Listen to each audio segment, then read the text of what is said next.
معزز و محتشم حاضرین و سامعین، سب تعریفیں اللہ سبحانہ و تعالیٰ کے لیے۔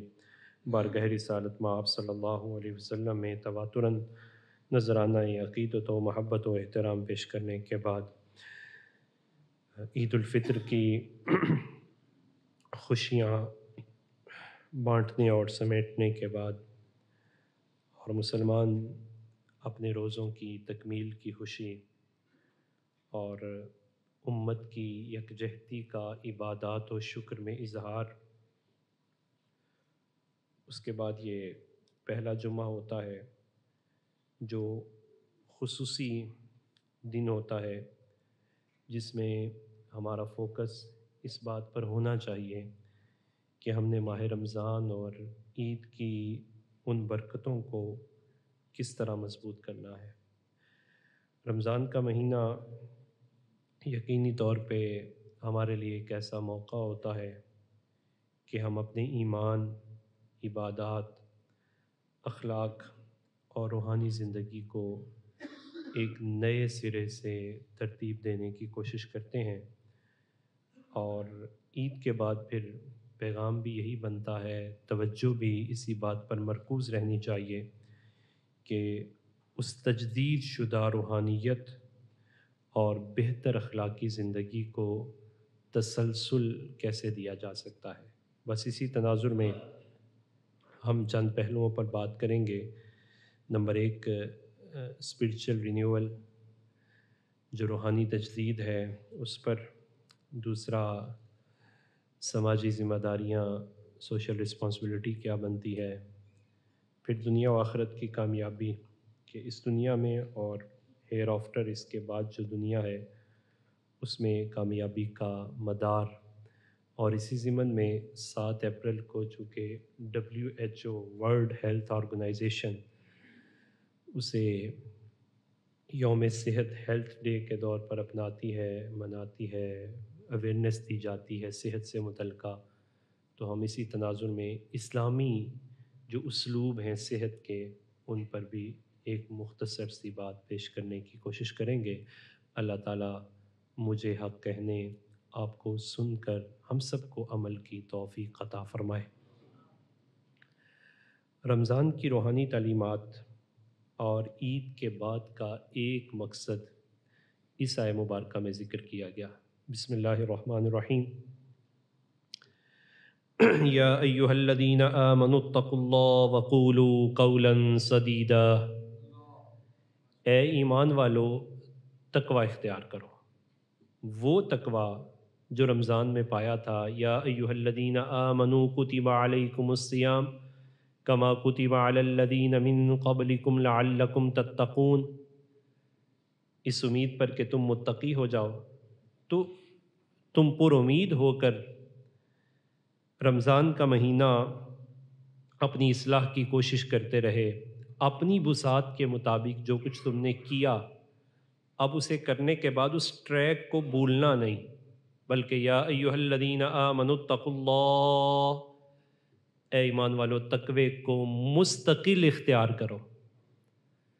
وقولوا قولا سدیدا، اور رمضان میں بھی آداب روزہ یہی تھے کہ ہم اپنی زبان اور نظر کو محفوظ رکھتے تھے، سچی بات کہنے کی کوشش کرتے تھے۔ زبان پر یہی بات ہوتی تھی، یار میں غلط بات نہیں کروں گا چونکہ میرا روزہ ہے۔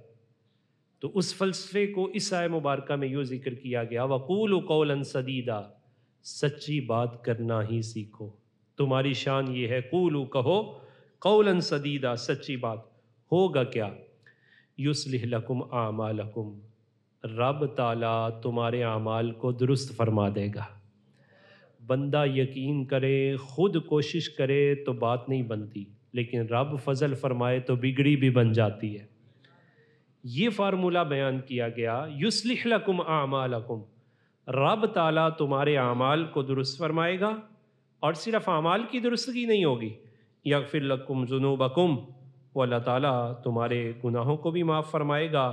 وَمَن يُطِعِ اللَّهَ وَرَسُولَهُ، اور جس کسی نے بھی اللہ اور اس کے رسول کی فرما برداری کی، فقد فاز فوزا عظیما، تحقیق وہ بڑی کامیابی پا گیا، بڑی کامیابی اس کا مقدر بن جاتی ہے۔ اسی تناظر میں حضرت مالا بن فضل لطائف المعارف میں لکھتے ہیں کہ کانوا یدعون اللہ ستۃ اشہر ان یبلغہم رمضان ثم یدعونہ ستۃ اشہر ان یتقبل منہم، کہ ہمارے زمانے میں، یہ تابعی ہیں، فرماتے ہیں ہمارے زمانے میں لوگوں کی کیفیات یہ ہوتی تھی کہ وہ 6 مہینے یہ دعا کرتے کہ یا اللہ ہمیں رمضان عطا فرما دے، یعنی جو ہی 6 ماہ گزرتے اور رمضان میں 6 ماہ رہ جاتے تو دعائیں یہ شروع ہو جاتی، یا اللہ رمضان عطا فرما دے۔ اس کی اتنی قدر، اتنی ویلیو ہے۔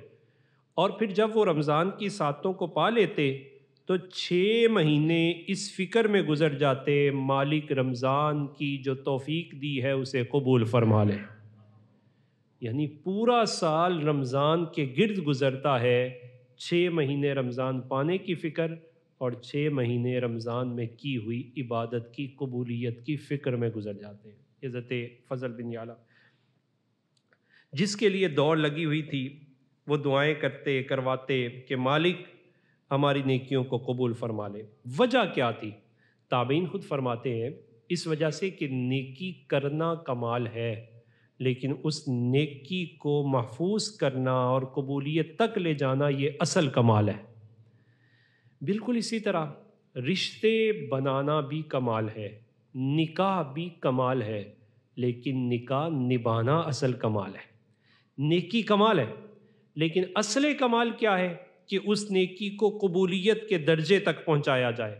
اسی فلسفے کو کہ وہ قبولیت کے درجے تک کیسے پہنچتی ہے اور اس کی فکر کیسے کیسے لاحق ہونی چاہیے، اسی تناظر میں بار بار جناب آدم علیہ السلام کے دونوں بیٹے قابیل اور حابیل کا واقعہ ذکر کیا گیا، اور نبی علیہ السلام کو پارہ 21 کے شروع میں جو فرمایا گیا وَاتْلُ عَلَيْهِمْ، اے محبوب ذرا ان کو پڑھ کے سنائیے، نبا خبر ابنی آدم کے دونوں بیٹوں کی۔ وہ کیا خبر ہے کہ دونوں نے اللہ تعالیٰ کی بارگاہ میں نیکی کی، دونوں نے نیکی کی، یعنی اپنی اپنی قربانی پیش کی، لیکن رب تعالیٰ نے ایک کی قربانی کو قبول کر لیا اور دوسرے کی قربانی کو ریجیکٹ کر دیا۔ جس کی قربانی قبول ہوئی تھی وہ اس فکر میں لاحق تھا کہ یا اللہ پتہ نہیں تیری شایان شان ہے بھی تھی کہ نہیں، اور جس کی قبول نہیں ہوئی تھی وہ حسد میں مبتلا ہو گیا، اور وہ کہنے لگا اسے تیری قربانی کو اللہ نے کیوں قبول کر لیا ہے؟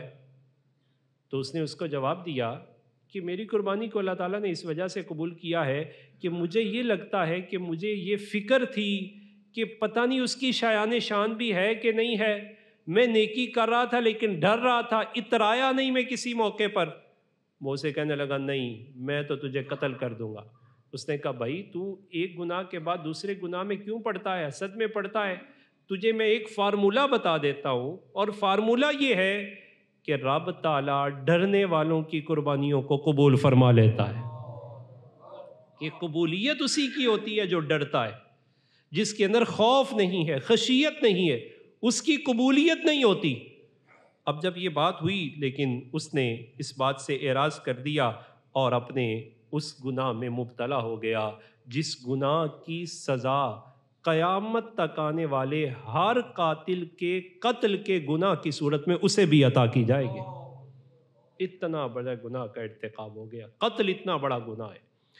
پھر اب یہ ڈرنے والے ہوتے کون ہیں؟ اس کو بھی قرآن مجید فرقان حمید میں دوسری جگہ ذکر کیا گیا، اور اما جان سید عائشہ رضی اللہ تعالیٰ نے یہ آیہ مبارکہ جس ورق پر لکھی، جس کھجور کی پتے پر لکھی ہوئی تھی، وہ ہاتھ میں اٹھائے ہوئے نبی پاک صلی اللہ علیہ وسلم کی بارگاہ میں حاضر ہو گئیں، اور مصطفیٰ جان رحمت صلی اللہ علیہ وسلم کی بارگاہ میں حاضر ہو کے عرض کرنے لگیں حضور یہ ایک آیہ مبارکہ ہے، مجھے ذرا اس کی تفسیر سمجھا دیجئے۔ نبی پاک صلی اللہ علیہ وسلم نے فرمایا عائشہ پڑھو۔ اما جان سید عائشہ رضی اللہ تعالیٰ نے پڑھتی ہیں والذین یؤتون ما اتوا وقلوبہم وجلہ، کہ وہ لوگ جو عمل ہر حال میں کرتے ہیں، عمل سے غافل نہیں ہوتے، لیکن جب عمل کرتے ہیں تو عمل کرتے ہوئے بھی ان کی کیفیات یہ ہے کہ ان کے دل دہل رہے ہوتے ہیں، ڈر رہے ہوتے ہیں۔ یہاں چند پہلو ہیں۔ سب سے پہلا پہلو تو یہ کہ ہمیں اس بات کی طرف توجہ کرنی چاہیے، ہم تو بے عملی میں نہیں ڈرتے۔ یہ آیہ مبارکہ ہے عمل کرنا اور پھر ڈرنا۔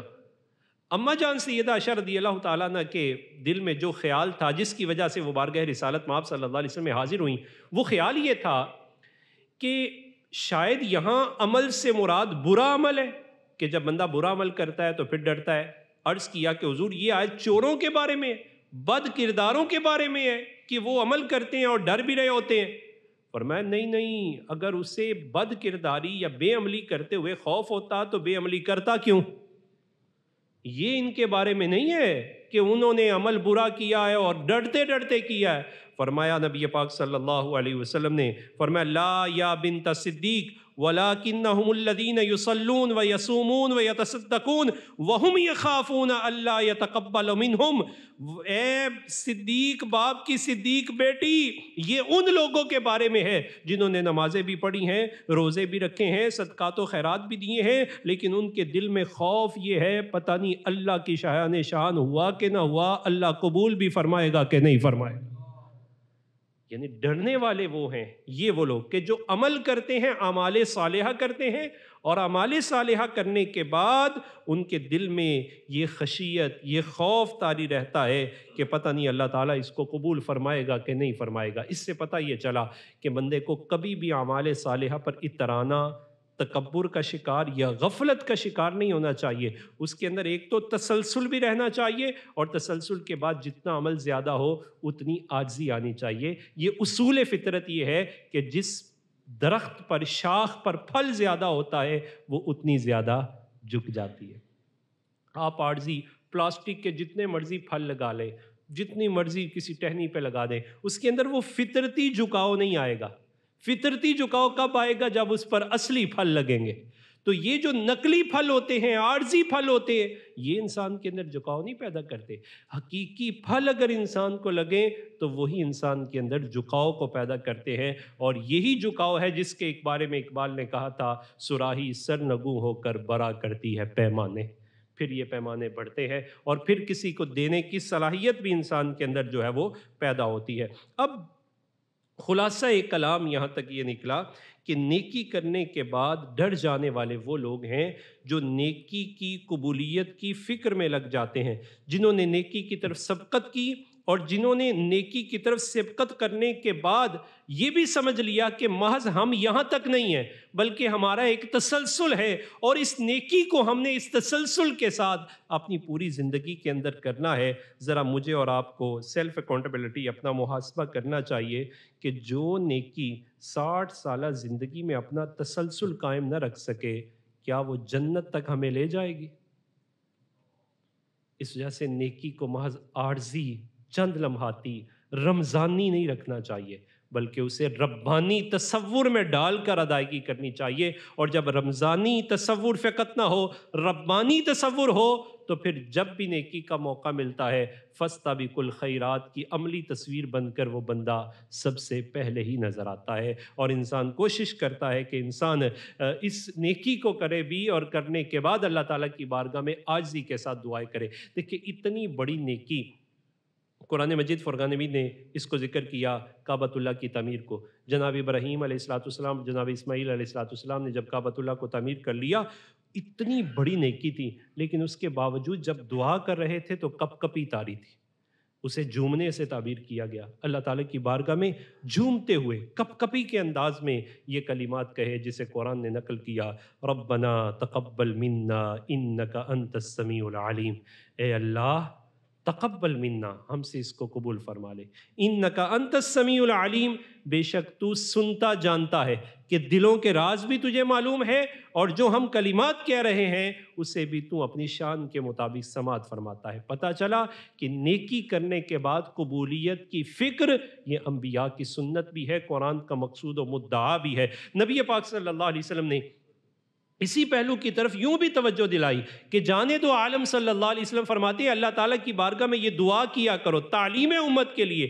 مصطفیٰ کریم علیہ السلام کی نیکیوں کی پیک کو تو کوئی پا ہی نہیں سکتا۔ نبی علیہ السلام نے فقط امت کی تعلیم کے لیے دعا فرمائی، فرمایا اللہ تعالیٰ کی بارگاہ میں عرض کیا کرو اللہم انی اسألک علما نافعا ورزقا طیبا وعملا متقبلا۔ اے اللہ میں تجھ سے سوال کرتا ہوں نفع بخش علم کا، ہر علم کا نہیں، چونکہ ہر علم علم ہی تو انسان کے لیے حجاب اکبر بن جاتا ہے۔ اگر یہی علم ہو، دین کا علم ہو، لیکن بسا اوقات اگر دین کا علم نفع بخش نہ رہے تو شیطان یا شیطان کا حواری بندے کو بنا دیتا ہے، اور اگر دین کا علم نفع بخش نہ ہو تو نقصان ہو جاتا ہے۔ تو ماڈرن ایجوکیشن میں اگر کوئی چلا جائے اور وہ نفع بخش نہ رہے تو پھر ڈاکٹر تو رہتا ہے، انسان نہیں رہتا، انجینئر تو بنتا ہے، زندگی تو گزار رہا ہوتا ہے، لیکن انڈیویجولزم کا شکار ہو جاتا ہے، انفرادی زندگی۔ وہ کہتا ہے بس میری بات، وہ کسی دوسرے کو بھول جاتا ہے۔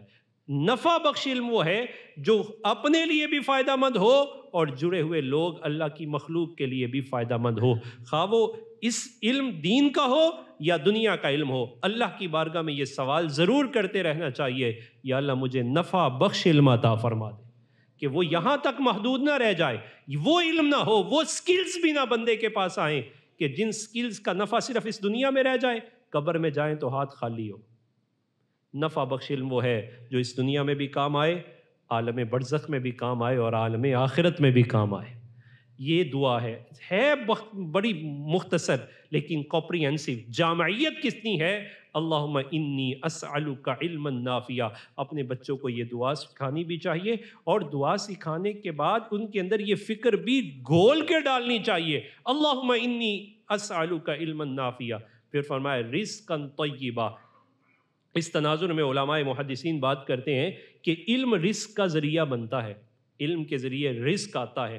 تو ایسا نہیں کہ بندہ ماڈرن ایجوکیشن ہو یا اسلامک ایجوکیشن ہو، اس کو صرف یہ مال آنا چاہیے، بٹورنا میں نے کیسے ہے، یہ دیکھوں کہ کس میں مال مجھے زیادہ آتا ہے، لوگ خوش کیسے ہوتے ہیں، ان کی جیبوں پر نظر میری کیسی ہونی چاہیے۔ فرمایا ایسا علم نہیں چاہیے، رزقا طیبا، ایسا علم جو رزق لائے اور ستھرا لے کے آئے۔ بڑا لٹیرا بھی اس کے اپنے ٹیکنیکل طریقے ہوتے ہیں لوٹنے کے، وہ پڑھا لکھا ہے، لیکن پڑھا لکھے ہونے کے باوجود وہ ایسا رزق نہیں لے کے آتا، بلکہ رزق وہ لے کے آنا ہے کہ جس کے سامنے حلال اور حرام کا بیریئر ہو۔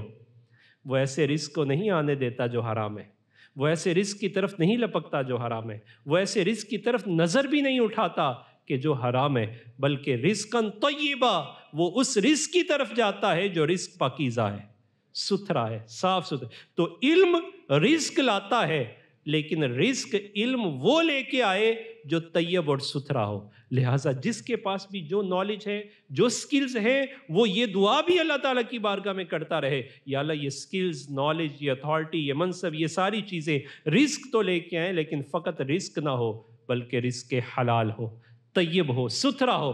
پھر تیسری بات کیا کی کہ رزق بھی، علم بھی بغیر مشقت کے نہیں آتا، سٹرگل کرنی پڑتی ہے، ایفرٹس ہے، اپنا ٹائم جو ہے وہ سپینڈ کرنا پڑتا ہے، کوئی کاسٹ پے کرنی پڑتی ہے، اور اس کے بعد جو انسان کی یہ کیفیات ہے، رزق لانا کتنا مشکل کام ہے، حلال رزق کمانا کوئی آسان کام نہیں ہے، بہت مشکل کام ہے۔ اس دور میں مشکل ترین کاموں میں سے ایک کام رزق حلال کا نوالا ہے۔ ایسے ہی نبی پاک صلی اللہ علیہ وسلم نے یہ اعزاز نہیں دیا، القاسب حبیب اللہ، ہاتھ سے کمانے والا اللہ کا دوست ہے۔ التجار کے بارے میں ایسی یہ فرمانی موٹیویشن کتنی ہے، التاجر الصدوق مع النبیین والصدیقین، کہ جو سچا تاجر ہے کل قیامت کے دن نبیوں کی صف میں اسے کھڑا کیا جائے گا۔ اتنا بڑا مقام ہے سچے تاجر کا، اتنا بڑا مقام، اتنا بڑا مرتبہ۔ یہ ایسی موٹیویشن نہیں، اس وجہ سے کہ اس کو کاسٹ پے کرنی پڑتی ہے، اسے سوشل پریشر برداشت کرنا پڑتا ہے، اسے زمانے کی تان کے نشتر برداشت کرنے پڑتے ہیں، اور مارکیٹ کے خلاف جانا پڑتا ہے۔ سچی چیز، سچا سودا بیچنا جب مشکل ہو جائے پھر بھی وہ کھڑا رہے تو ظاہر ہے اس کی کوئی کاسٹ پے کر رہا ہے۔ تو جانے دو عالم صلی اللہ علیہ وسلم نے اگلا جملہ کیا ارشاد فرمایا، وہ اللہ تعالیٰ کی بارگاہ میں عرض کرے عملا متقبلا، یا اللہ کاسٹ تو میں نے پے کی، محنت مشقت سٹرگل بھی بہت ہوئی، لیکن کہیں ایسا نہ ہو کہ ساری محنت اکارت ہو جائے تو قبول ہی نہ فرمائے۔ عملا متقبلا، یا اللہ اس علم کے لیے، اس رزق کے لیے جتنی میں محنت کروں تیری بارگاہ میں عرض یہ ہے بس تو اسے قبول فرما لینا۔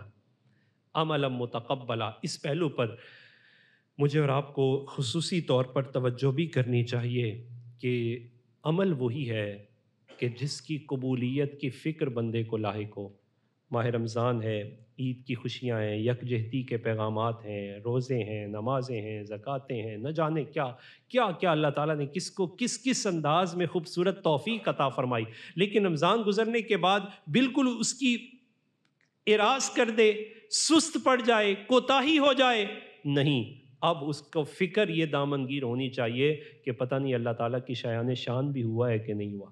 قبولیت کی فکر کا لاحق ہونا یہ انتہائی ضروری ہے۔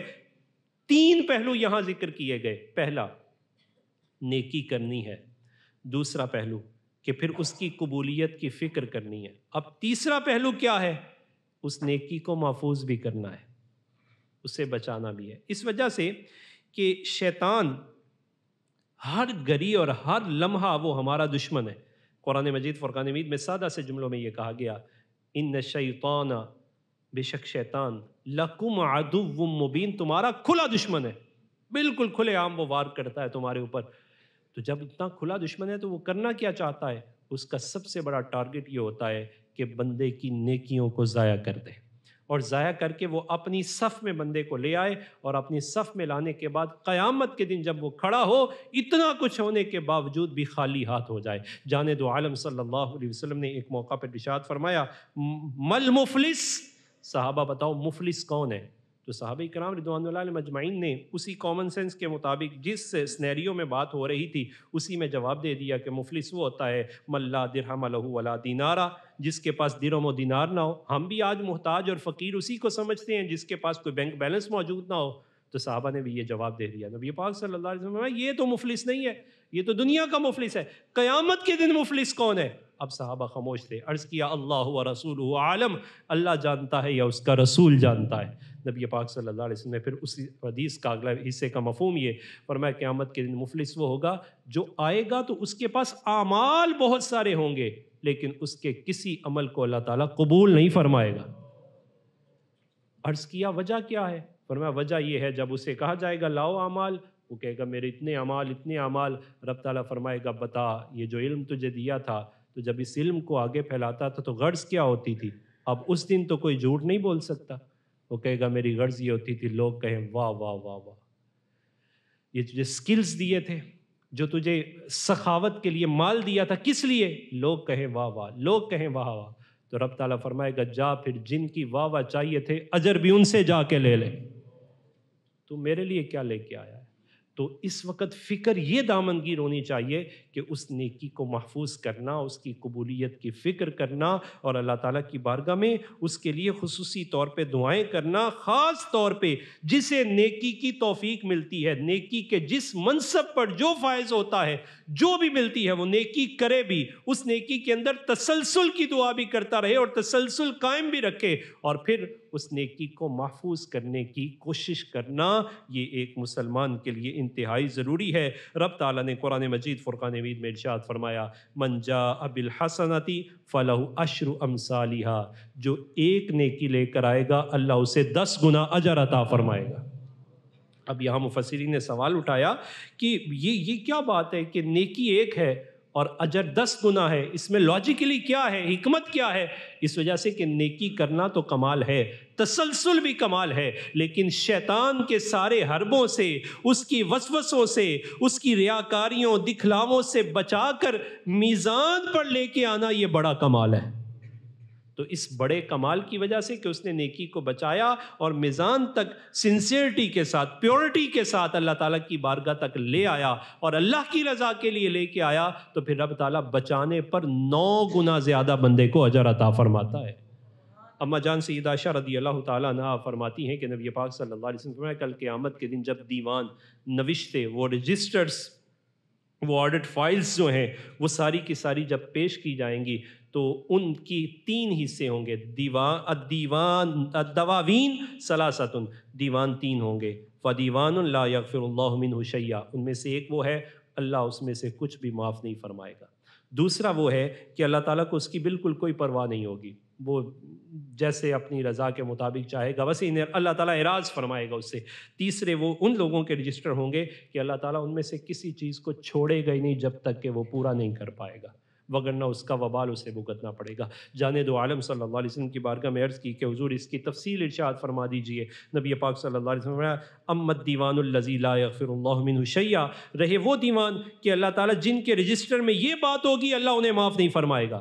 فرمایا فالاشراک باللہ، ان میں سے اللہ کے ساتھ کسی کو شریک ٹھہرانا ہے۔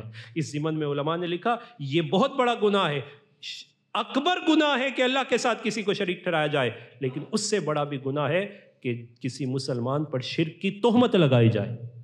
ہم چھوٹی چھوٹی بات پر کہہ دیتے ہیں یہ تو مشرک ہے، یہ تو فلان ہے، یہ تو فلاں ہے۔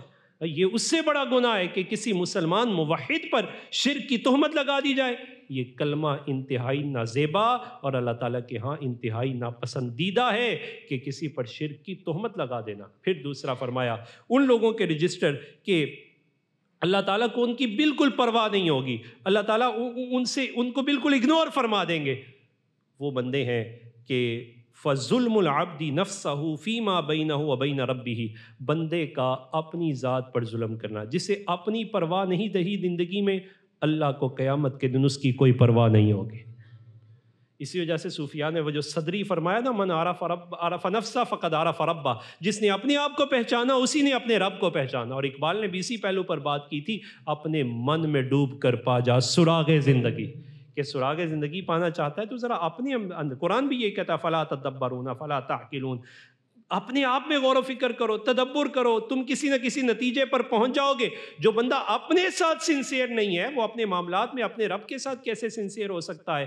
تو یہ فرمایا ظلم العبد نفسہ، بندے کا اپنی جان پر ظلم کرنا، فیما بینہ و بین ربی، اور ایسے معاملات میں جن کا تعلق حقوق اللہ کے ساتھ ہے، یا وہ جانتا ہے یا اس کا رب جانتا ہے، اگر اس نے اس کو سنسیئر نہیں رکھا تھا، پیور نہیں رکھا ہوا تھا، تو کل قیامت کے دن اللہ کو اس بندے کی کوئی پرواہ نہیں ہوگی۔ پھر تفصیل فرمایا جیسے کہ ان میں سے من صوم یوم ترکہ، وہ بندہ کہ اسے معلوم تھا روزہ میرا اور میرے رب کے درمیان ایک راز ہے اور میرا اور میرے رب کا ایک تعلق ہے، تو اس نے روزے کی پرواہ نہیں کی، اللہ اس کی پرواہ نہیں فرمائے گا۔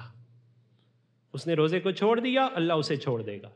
پھر فرمایا وَصَلَاةٍ تَرَكَهَا، کہ وہ بندہ جسے معلوم تھا کہ میری بندگی کی پیک اللہ کے ساتھ تعلق کا اظہار تو نماز میں ہوتا ہے، اس کے باوجود اس نے نمازوں کو چھوڑ دیا، اسے نماز کی کوئی پرواہ نہیں ہوتی تھی۔ تو جس نے نماز کو چھوڑا رب تعالیٰ قیامت کے دن اسے چھوڑ دے گا، اس کی پرواہ نہیں فرمائے گا۔ یہ وہ رجسٹر ہے جو دوسرا۔ تیسرا فرمایا کہ فَإِنَّ اللَّهَ يَغْفِرُ ذَلِكَ إِنْ شَاءَ وَيَتَجَاوَزْ، یہ وہ ہیں رب تعالیٰ چاہے گا اس کی مشیت پہ ہے، چاہے تو معاف فرما دے اور چاہے تو پھر ان پر گرفت فرما لے۔ تیسرے وہ ہیں اما الدیوان الذی لا یترک اللہ منہ شیئا، کہ وہ لوگوں کے رجسٹر ہوں گے کہ جب وہ رجسٹر پیش کیے جائیں گے، نامہ اعمال پیش کیے جائیں گے، اللہ تعالیٰ اس میں سے کچھ بھی نہیں چھوڑے گا، سب کچھ ان سے وصول کرے گا، انہیں دینا پڑے گا۔ عرض کیا وہ کون ہے؟ فرمایا فَمَظَالِمُ الْعِبَادِ بَيْنَهُمْ، جو بندے آپس میں ایک دوسرے پر ظلم کرتے ہیں، یعنی حقوق العباد کو مین ٹو مین ڈیلنگز یا ریلیشن شپ میں اچھے نہیں ہوتے، جب تک پورا دے نہیں دیں گے اللہ تعالیٰ کی بارگاہ سے خلاصی اور چھٹکارا نہیں ہوگا۔ اسی تناظر میں جانے دو عالم صلی اللہ علیہ وسلم نے ارشاد فرمایا القصاص لا محالۃ، یقینی طور پر اگر کس نے قتل کیا ہے تو جب تک اس پورے قتل کا بدلہ نہیں دے دے گا اس وقت تک اسے چھوڑا نہیں جائے گا۔ پھر ایک روایت میں فرمایا کہ ایسا بھی ہوگا اسے کہا جائے گا اسے راضی کر، اور راضی کرنے کے لیے وہ راضی نہیں رو رہا ہوگا، کہا جائے گا نیکیاں دے دے، جتنی نیکیاں ہوں گی اس کے پلڑے میں ڈال دی جائیں گی، پھر نیکیاں بھی ختم ہو جائے گی۔ فرشتے عرض کریں گے یا اللہ اس کے پلے میں تو نیکی نہیں اور وہ راضی ابھی بھی نہیں ہے، رب تعالیٰ فرمائے گا اس کے گناہ اٹھا کے اس کے پلڑے میں ڈال دو۔ حقوق العباد یہ اتنا اہم مسئلہ ہے، تو ذرا تصور کریں حقوق العباد میں سب سے سینسٹیو پہلو ماں اور باپ ہے، جس نے ماں اور باپ کے حق غصب کر دیے۔ یہ کیسا سلوگن ہے، یہ تو ویسٹرن اگریشنز ہیں جو ہمارے اوپر پڑ گئیں کہ آج نوجوان نسل اٹھ کے بھی کہتی ہے ابا جی میرا حق دیو۔ تیرا کون سا حق؟ انت و مالکا لیابیکا، تو بھی اور تیرا باپ بھی، تیرا مال بھی تیرے باپ کا ہے، تمہارا تو کچھ بھی نہیں ہے، تم نے کیا کیا؟ تمہاری تو ذمہ داری تھی ان کے لیے کچھ کرو۔ اور اس منصب کا احساس بندے کو اس وقت ہوتا ہے جب وہ خود باپ کے منصب پر فائز ہوتا ہے۔ تو جو ماں اور باپ کے حقوق کو غصب کر دے، بتائیں وہ کیا جواب دے گا؟ جس نے بہن بھائیوں کے حقوق غصب کر لیے، وراثت میں ویسے عورت کی امپاورمنٹ کی بات ہوتی ہے لیکن وراثت میں حق نہیں دیتے، حق مہر کی بات آ جائے تو کنجوسی کر جاتے ہیں، انتہائی کنجوسی کر جاتے ہیں، انتہائی کنجوسی کر جاتے ہیں۔ عورت کے پہلے حق پر ہی انسان جو ہے وہ اپنی مٹھی اور دل کو بند کر لیتا ہے، اور پھر بہنوں کے حق کی بات آتی ہے، بہنوں کے حق نہیں دیے جاتے۔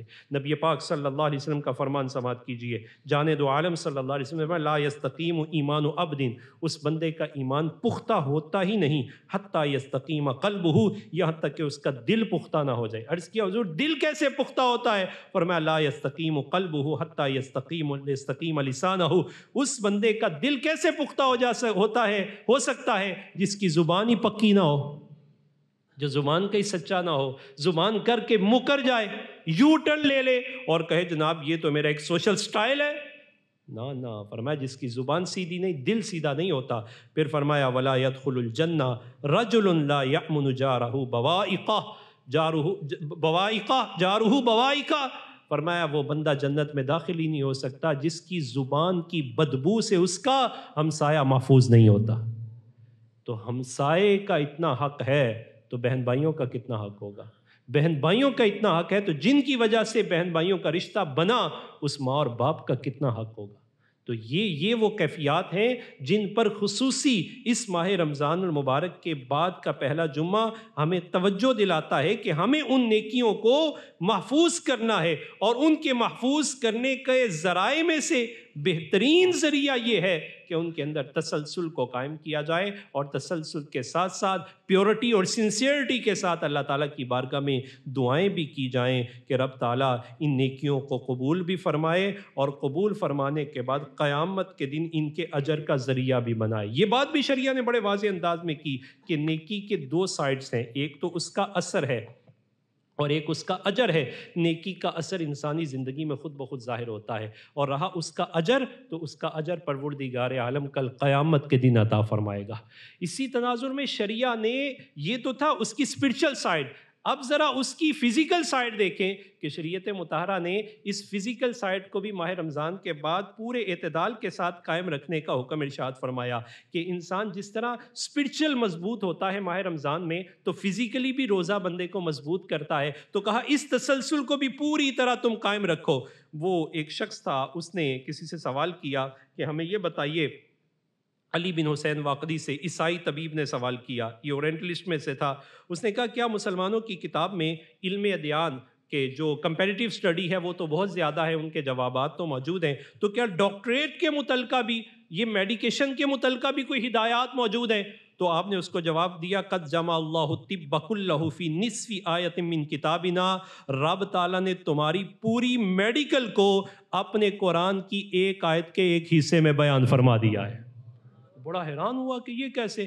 تو پھر آپ نے اس سے کہا قرآن مجید فرقان حمید کی آیت مبارکہ سنو، وَكُلُوا وَاشْرَبُوا وَلَا تُسْرِفُوا، کھاؤ اور پیو اور حد سے تجاوز نہ کرو، کھاؤ پیو اور حد سے تجاوز نہ کرو۔ جناب سینا علی المرتضیٰ رضی اللہ تعالیٰ عنہ آپ ایک دن بیمار ہوئے، تو بیماری کے بعد جناب سینا علی المرتضیٰ رضی اللہ تعالیٰ عنہ کھجور کھانے لگے، تو نبی پاک صلی اللہ علیہ وسلم نے انہیں کھجور کھانے سے منع کیا، فرمایا مَهْمَا یا علی فَإِنَّكَ نَاقِحٌ، اے علی رک جاؤ، تم ابھی مکمل صحت یاب نہیں ہوئے، جب تک تمہاری صحت یابی مکمل نہیں ہو جاتی اس وقت تک تمہیں یہ جو ایسی چیز ہے کہ جو تمہیں واپس اس فیز میں لے جا سکتی ہے اس سے بھی محفوظ کرو۔ اس حدیث پاک سے پوری فلسفی، یہ ریکوری فیز ہوتا ہے، ریکوری فیز پورے کا پورا وہ اس حدیث پاک میں نبی پاک صلی اللہ علیہ وسلم نے بیان فرما دیا۔